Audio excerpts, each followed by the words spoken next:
In Suriname, government authorities registered 19 injured and 119 arrests after protests in the capital on Friday.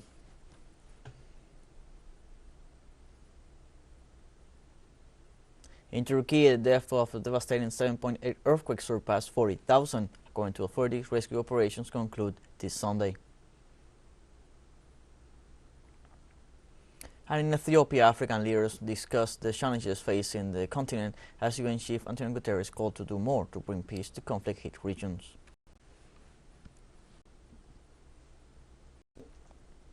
Hello, welcome to From the South. I'm Luis Alberto Matos from the TeleSUR studios in Havana, Cuba. We begin with the news. The Minister of Justice and Police of Suriname, Kenneth Amoxi, gave a press conference in which he referred to the events related to Friday's protests, which resulted in 19 injured people and 119 arrests so far. Amoxi highlighted the unusual nature of these protests and pointed out that the government has taken measures such as a curfew in the city center since Friday afternoon.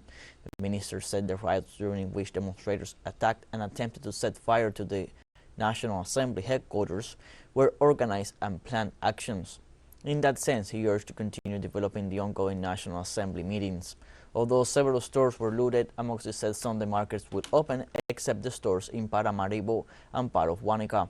The authorities have already arraigned 37 demonstrators in custody.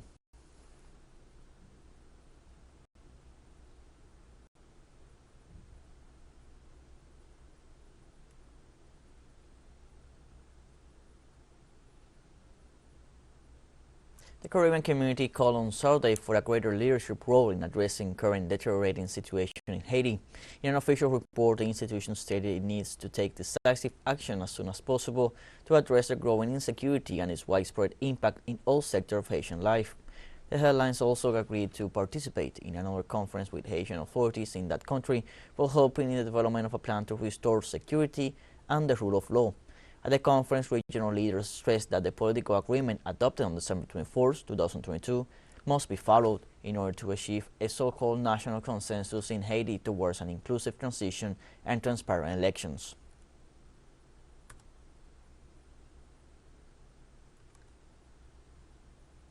In Argentina, health authorities detected the second case of avian influenza in the province of Córdoba. The National Service of Agricultural Health and Food Quality confirmed a second case of avian influenza in 2 wild dogs found dead at Las Mojarras Lagoon in the province of Córdoba. The first case of the virus in the country came from a wild bird found in the province of Jujuy. The agency declared a state of preventive health alert against the disease and increased surveillance efforts in the country. On February 8th, the World Health Organization issued an official statement about the spread of this disease in mammals in different regions of the world.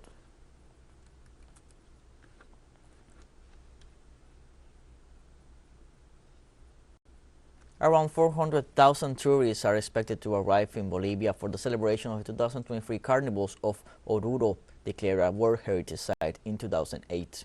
The event will have an approximate participation of 60,000 devotees and more than 14,000 musicians. The festival began on Saturday with almost 4 kilometers of a folkloric parade between the main avenues in the city of Oruro, province of Cercado. UNESCO has recognized the celebration of the Oruro Carnival as oral and intangible heritage of humanity. The authorities deployed security teams and health checkpoints so locals and visitors can enjoy safely.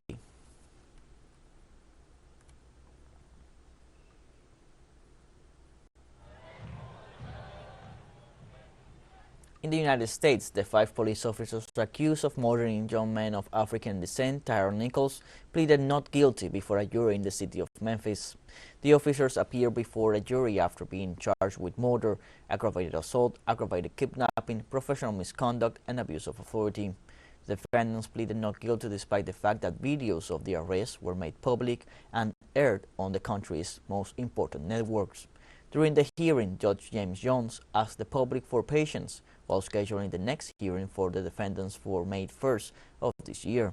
This case of violence is reminiscent of what happened in May 2020 when a police officer killed George Floyd, sparking demonstrations against racism and police violence in the country and the world.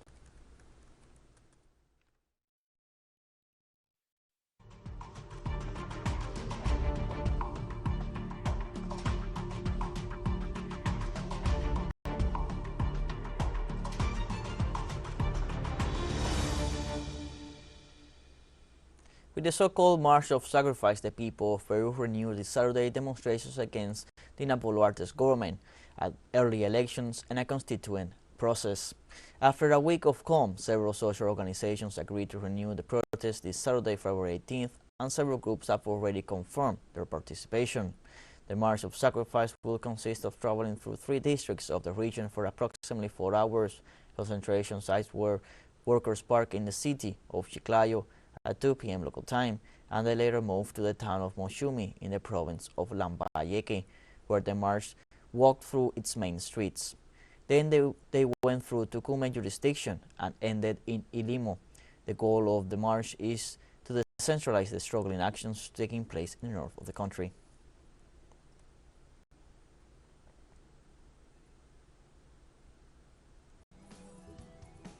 Let's take a short break, but first remember you can follow us on TikTok at the account at TeleSUR English, in which you'll be able to see news in different formats, news updates, and much more. All the stories coming up. Stay with us.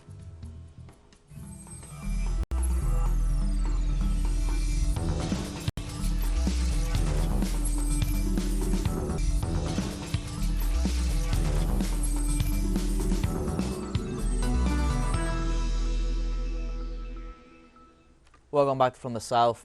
In Germany, Chinese diplomat Wang Yi said his country will continue to make efforts to achieve peace in Ukraine. Wang Yi made the statements during his speech at the security conference in Munich. At the session, Wang asked the European countries to calmly seek a solution to the conflict between Moscow and Kiev. He also assured that China will present a document with its position on the political solution to this war situation to the director of the Foreign Affairs Office of the Chinese Communist Party. He added that Beijing is opposed to nuclear wars or attacks on nuclear facilities under the pretext of avoiding alleged catastrophes.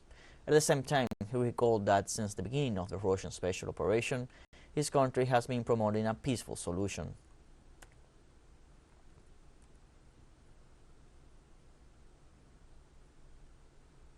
Also in Germany, at the Munich Security Conference, Ukraine's allies called for intensifying aid to Kiev.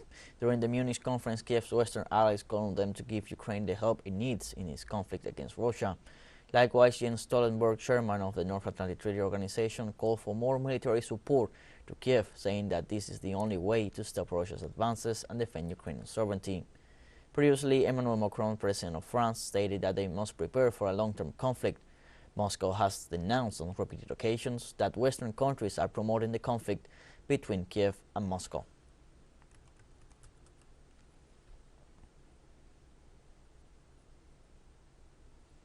Israeli protesters rallied in Tel Aviv for a 7th straight week against controversial legal reforms being pushed by Prime Minister Benjamin Netanyahu's ultra-right-wing government. Tens of thousands saved on Saturday, 296 hours after strong earthquake struck the country. According to local media, as part of search and rescue efforts, a Kyrgyz team managed to save a couple and their 12-year-old son, who were trapped under the rubble of the apartment building where they lived. Shortly after the rescue, the child was reported dead, while both adults were hospitalized with multiple injuries. The bodies of 2 other children were also found in the same place, according to local media. The latter are not Turkish nationals, and although their nationality has not been disclosed, based on their names, they might be Syrian.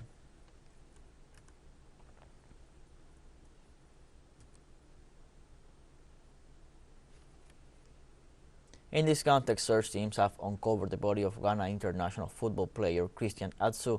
Atsu had been missing following the devastating earthquake that struck Turkey and Syria. The remains of the football star, who had been playing for Turkey's Super League club Hatayspor, were found amid the ruins of a luxury 12-story building where he had been living in the hard-hit city of Antakya.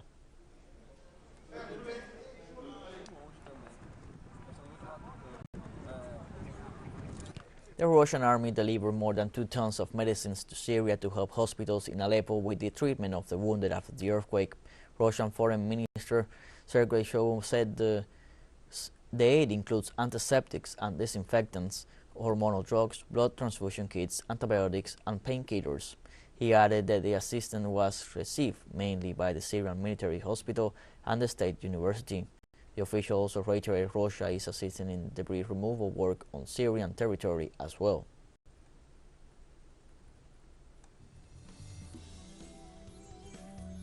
And we have more news coming up after a final short break, so don't go away.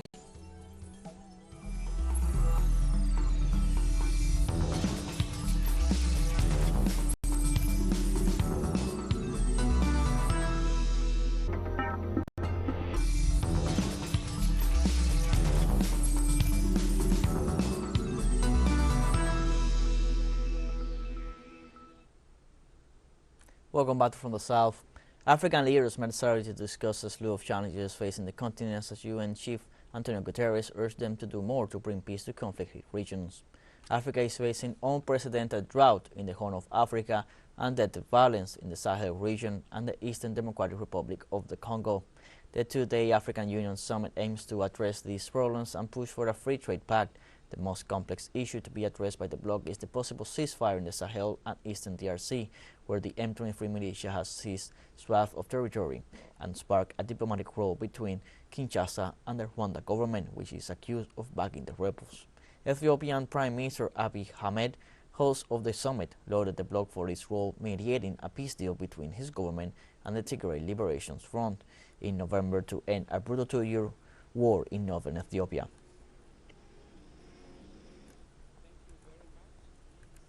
When I stood before you last year on this same occasion, Ethiopia was just coming out of a costly conflict. This time, I am here to celebrate the signing on November 2nd, 2022 of the Pretoria Peace Accord between the Ethiopian government and the TPLF, which has led to the silencing of the guns. During a press conference on the silence of the 36th African Union Summit in Addis Ababa, capital of Ethiopia, UN Secretary General Antonio Guterres announced that the Central Emergency Response Fund will increase to $150 million to support some of the world's most vulnerable people, including those at risk of famine in the drought-stricken Horn of Africa. Around the world today, 339 million people are in need of humanitarian aid, an increase of more than 25% since last year. And so today, here in Addis, I'm announcing the largest ever allocation from our United Nations Central Emergency Response Fund, $250 million, to combat famine and to address unfunded emergencies. These resources will support some of the most vulnerable people in some of the most forgotten crises around the world, including those at risk of famine in Africa. Guterres also lamented the lack of African representation on the UN Security Council. It is my deep belief that the biggest injustice that exists today in the Security Council is the lack of at least one African permanent member of the Security Council. When the Security Council was formed, there were very few African countries that were independent. So we have today a Security Council that corresponds to a reality that is no longer the reality of today's world. On Friday, hundreds of displaced women in Goma called for the departure of the rebel group M23 and the end of violence in eastern Congo. With babies on their backs, they chanted slogans and carried signs demanding justice and peace. Kasikiti Asuta, 42 years old, displaced mother of 4 children, declared M23 was making them suffer, that they were starving and their husbands had been killed. The conflict in eastern Congo has gone on for decades, with more than 100 armed groups fighting for control of valuable mineral resources, while others protect their communities, and has triggered an exodus of refugees. Demonstration took place while the East African heads of state were meeting in Addis Ababa at a special summit to discuss the security issue in eastern DRC.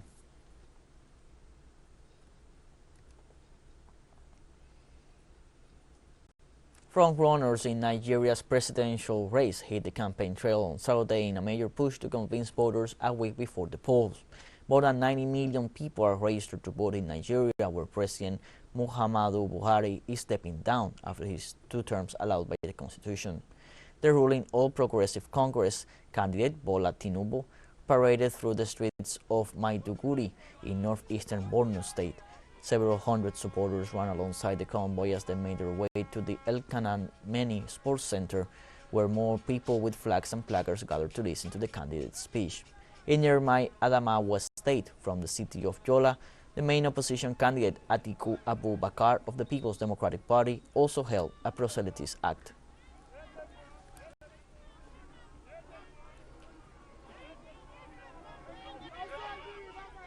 The National Union of Metal Workers of South Africa, NUMSA, with a history of struggle against the brutal apartheid system of South Africa with more than 350,000 members, launched an international solidarity campaign for the release of Mumia Abu Jamal, who has been in prison for the last 42 years.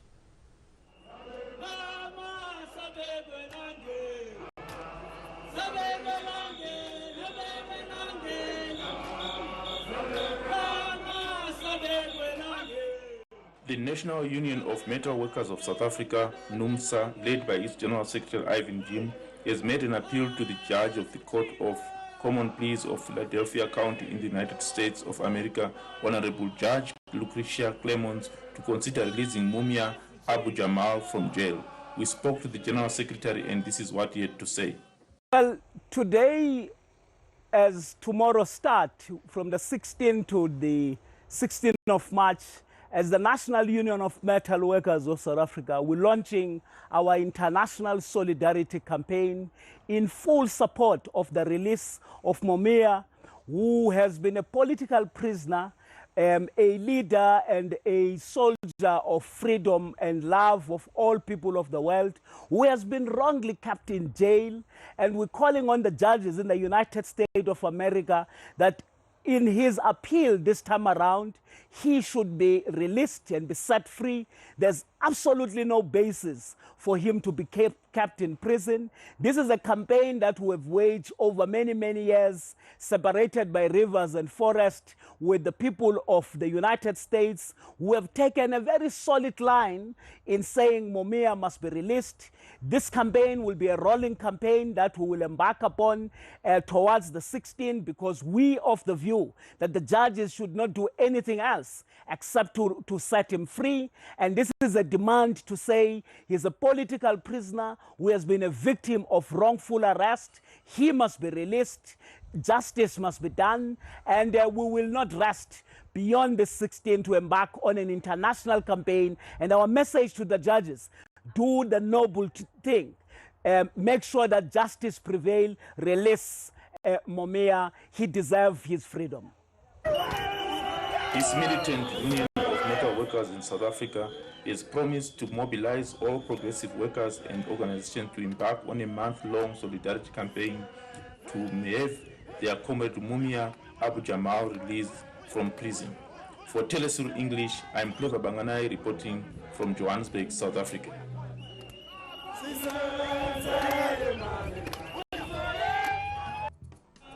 We have come to the end of this news briefing. You can find these and many other stories on our website at telesurenglish.net. Also join us on social media: Facebook, Twitter, Instagram, Telegram, and TikTok. For TeleSUR English, I'm Luis Alberto Matos. Thank you for watching.